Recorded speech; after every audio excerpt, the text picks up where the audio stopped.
و خداوند به موسی گفت برای خود 2 لوح سنگین مثل اوله بیتراش و من سخنانی را که بر الواح اولین بود و تو آنها را شکستی بر این الواح خواهم نوشت. و برای صبح تیار باش و صبحگاه به کوه سینا برو و در آنجا بر قله کوه به من منتظر بیست.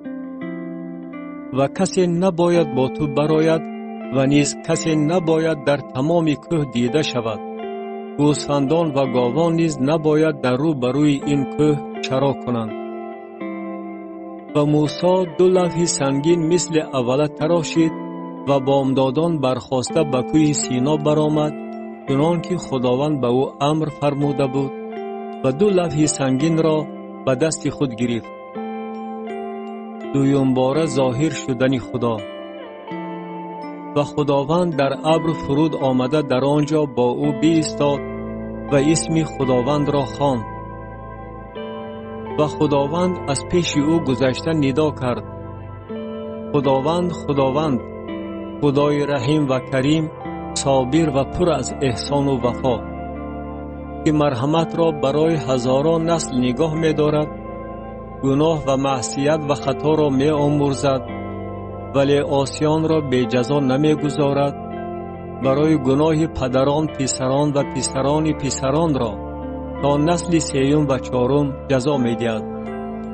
و موسی شتابان تا به زمین خم شده سجده برد و گفت اگر من منظور نظر تو ای خداوند شده باشم، بگذار خداوند در میان ما روانه شود، زیرا که آنها قوم گردنکش هستند و تو گناه ها و خطاهای ما را بیامرز و ما را میراث خود گردان. و او گفت اینک من عهد می بندم پیش نظر تمام قوم تو معجزات به عمل می آورم که در تمام دنیا و در همه خلقها به عمل نآمده است. و تمام قومی که تو در میانشان می باشی عمل خداوند را خواهند دید، زیرا آنچه من برای تو می کنم سهمگین است.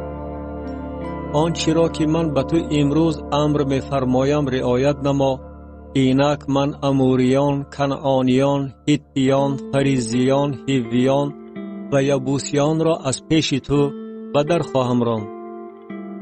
احتیاط نما که با ساکنان زمینی که به آنجا می روی عهد نبندی، مبادا در میان شما دام می گردد، بلکه قربانگاه های آنها را خراب کنید و ستون های آنها را بشکنید و عشیره های آنها را محو نمایید، چون که تو نباید به خدای دیگر سجده بری، زیرا خداوند که اسمش غیور است خدای غیور می باشد.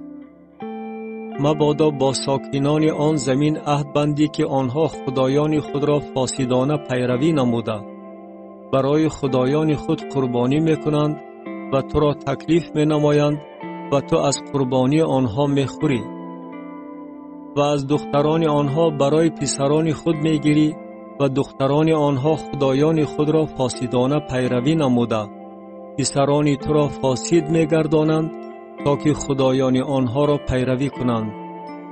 خدایان ریخته برای خود نساز.